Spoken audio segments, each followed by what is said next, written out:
Hi, this is Charting Man Dan of TheChartGuys.com, home of technical analysis education. Click the link for a free week trial, no credit card required, and gain access to our multiple live broadcasts daily, community chat room, educational videos, nightly watch lists, and more. Invest in your education and future and join the community today. Hello friends, looking at gold, daily, weekly, shorter term time frames. Gold bulls are still holding up and they held up well today even when SPY showed some strength in the first half of the day. The correlation was still there, inverse between gold and the market. And so by the end of the day, when the market was very weak, gold held up and closed for pretty strong. But the correlation between the two was weaker today than it had been in the past few days.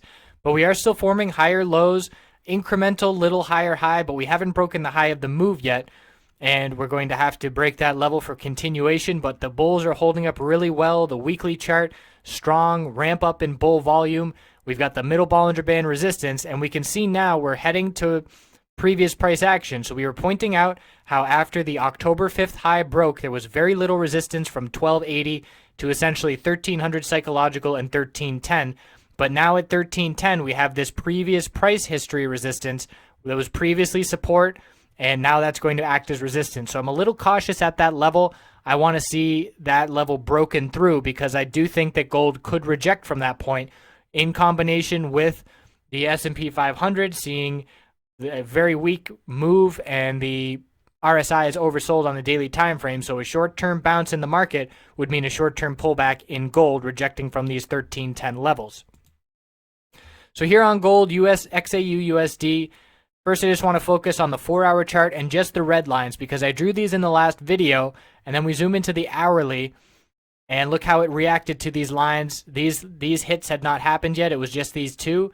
And then in the morning we rejected twice, and then the data we had at 8:30 jobs report had a big bearish reaction, and then the bulls showed back up, and we finally closed above that resistance. So that was a bullish break in the morning, and we back tested and held those levels most of the day, and then closed strong. So now I'm watching this uptrend support line on the hourly, hitting the consolidation low, and watching to see if the bulls can hold that level, and if it will push them through this top resistance line, which is the highest price we've seen on this move.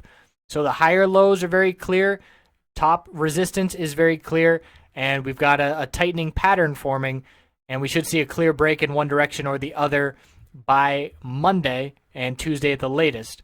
So on the daily time frame, bulls are still very much so in control. These lines are making it a little gross to look at, but look at the volume. And we had low volume here, and as soon as we broke the high of October 5th, bull volume poured in, and we saw an explosion to the upside because of how quickly we dropped.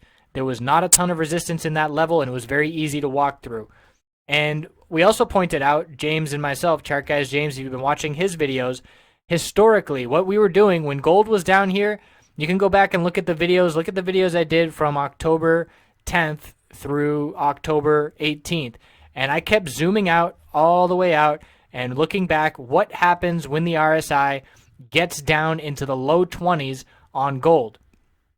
And I pointed out how each time we see pretty much at least a $50 bounce. And I went back, I believe, 3 years at least. And every time we had a bounce, it was a $50 bounce, a $70 bounce, a $90 bounce. And the RSI did come off of oversold and made a nice move. And now we see history playing out exactly the same again. The bullish MACD cross was the catalyst coming off of oversold. And just like that, the RSI is now almost approaching overbought. So extremely nice move. Big gains to be had there for the bulls. The bull miners showed up. Checking in on those bull miners. We are consolidating healthy, holding the 10-day moving average support, waiting for the Bollinger Bands to ascend and create more room to the upside. Checking back in on JNUG. Still weaker. We still have not closed above $14. You put a line at 14 psychological resistance, and we have rejected every time. Whereas for NUGT, we have closed and formed clear higher highs. So NUGT is more of a bull, which means JDST is a better play for the bears currently. And most of the videos I do, the scenario is it's JNUG for the bulls and dust for the bears. But that isn't a set in stone scenario, and it has changed very recently. So now it is NUGT for the bulls and JDST for the bears. But as of right now, we're still looking very bullish with gold holding up And as long as gold maintains those hourly uptrend lines in terms of higher lows, gold bulls are still in control. So next week will be very, very telling. And we'll check back in as always. Thanks for watching. Have a great weekend.